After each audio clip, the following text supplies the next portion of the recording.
স্বাগত বন্ধুরা S.P স্বপ্ন পূরণে। সবাই কেমন আছো? আশা রাখছি তোমরা যে যেখানেই আছো ভালো আছো। আজকের সকালটা মন খারাপের সকাল। কেন বলো তো? এই যে গোটা দুটো দিন ধরে আমরা 3 বোন মিলে এত হই হই করেছি, আজকে সব শেষে বাড়ি ফিরে যাওয়ার দিন। তাই আজকে জলে চোখটা ভিজে আসছে। কি আর করা যাবে, বাড়ি তো ফিরতেই হবে। ঘড়িতে 6:30 মতো বাজে, রেডি হয়ে বেরিয়ে পড়েছি। গণপতি বাপ্পা, বুড়ো শিব মহারাজকে প্রণাম জানিয়ে বাস ধরার জন্য যখন সোজা রাস্তা দিয়ে হেঁটে যাচ্ছি, দেখতে পেলাম একটা ঘোড়া। এও আমাকে টাটা করবার জন্য দাঁড়িয়েছিল। ওকে দেখেও যেন মনটা খারাপ হয়ে গেল।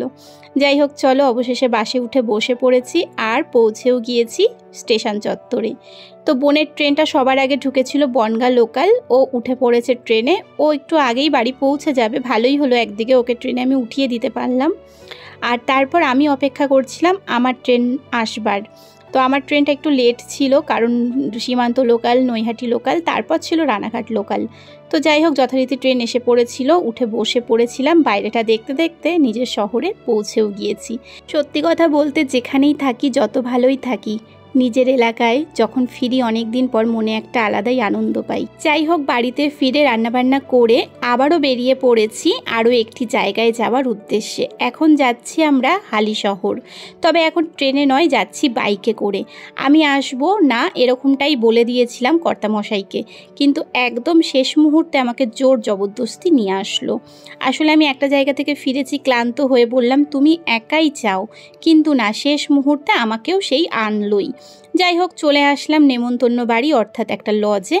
আর এখানে আসার পর ভেবেছিলাম যে এত দেরিতে বাড়ি থেকে রওনা দিয়েছি, প্রায় 3টের পর, হয়তো অনেককেই পাবো না, কিন্তু না, এসে দেখলাম পাড়ার অনেকেই ছিল। তো যাই হোক, সবার সাথে গল্প টল্প হলো। আর দেখো, ছোট্ট সোনামনাটা ঘুমাচ্ছিল, তো কোলে নিয়ে ওকে একটুখানি আদর করে নিলাম ঘুমন্ত অবস্থায়। আর বাচ্চা কাচ্চা ঘুমোলেই যেন বেশি কিউট লাগে। দেখো, দুটো আঙুলও চুষছিল।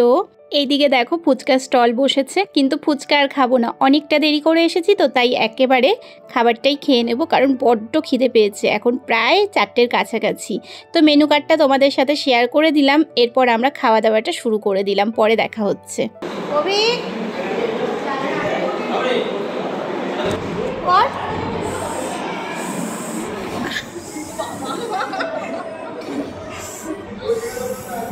এই দেখো, আমি ঘুম থেকে উঠে পড়েছি। তোমাদের সাথে গল্প করব না, তাই জন্য তাড়াতাড়ি ঘুম থেকে উঠে পড়েছি। তো ঘুম থেকে উঠে কি বলবো বুঝতে পারছিলাম না, কারণ এখনও ঘুমের ঘোরটা আমার কাটেনি। যাই হোক, ওকে টাটা বাই বাই জানিয়ে এবার বাড়ির দিকে ফিরছি। আজকের মতো ব্লগটা এই অবধি। ভালো লাগলে অবশ্যই একটা লাইক।